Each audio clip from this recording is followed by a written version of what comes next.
5 కోట్ల ఎక్కువ వస్తున్నాయి. ఇంకా చాలా టెంపుల్స్ కోటి ఇంకా ఎక్కువ వస్తుంది. అల్టిమేట్ గా ఈ రాష్ట్రంలో ఈ టెంపుల్స్ అన్ని డెవలప్ చేసి వచ్చే రిలీజియస్ టూరిస్టులకు కూడా అనుకూలంగా చేయాల్సిన అవసరం ఉంది. ఇప్పుడు శ్రీశైలం ఉంది, one of the best temple. Not only మహిమ కూడా, మీరు ఒకసారి చూస్తే శ్రీశైలానికి ఉండే మహత్యం ఏ టెంపుల్కి లేదు శైవ టెంపుల్లో. అలాంటి ఒక పక్క శ్రీశైలం, కాణిపాకం, లేకపోతే కాళహస్త్రి, కనకదుర్గ, లేకపోతే సింహాచలం, లేకపోతే ఇంకొక పక్క నుండి అన్నవరం, ఇప్పుడు ఒంటిమిట్ట కూడా నేనే దాన్ని విభజన జరిగిన తర్వాత ఒంటిమిట్టను కూడా డెవలప్ చేసాం, అడాప్ట్ చేసుకున్నాం. అది కూడా వన్ ఆఫ్ ది బెస్ట్ టెంపుల్గా తయారవుతుంది. సో మీరు అటానమస్ అనే విషయం ఒకటి, ఏం చేస్తే బాగుంటుంది అన్ని ఆలోచించేస్తాం.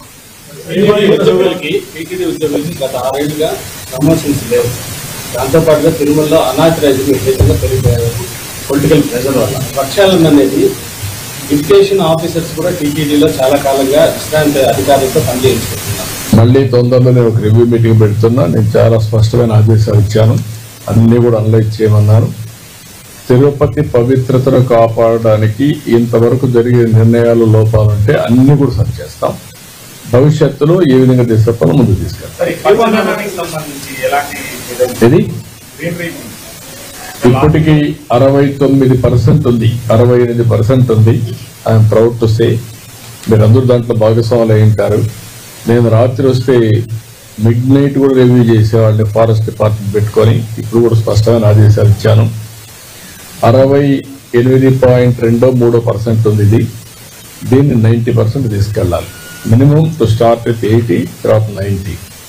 ఈ వెంకటేశ్వర స్వామి పరిధిలో 7 కొండల మొత్తం ఫారెస్ట్ ఏరియా ఉండాలి.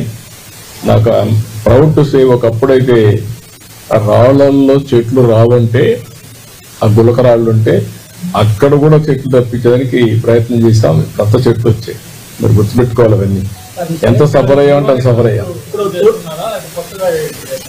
రద్దు చేయడం అది ఉంటుంది, దానికి ట్యాక్స్ ఎగ్జెప్షన్ కూడా ఉంది.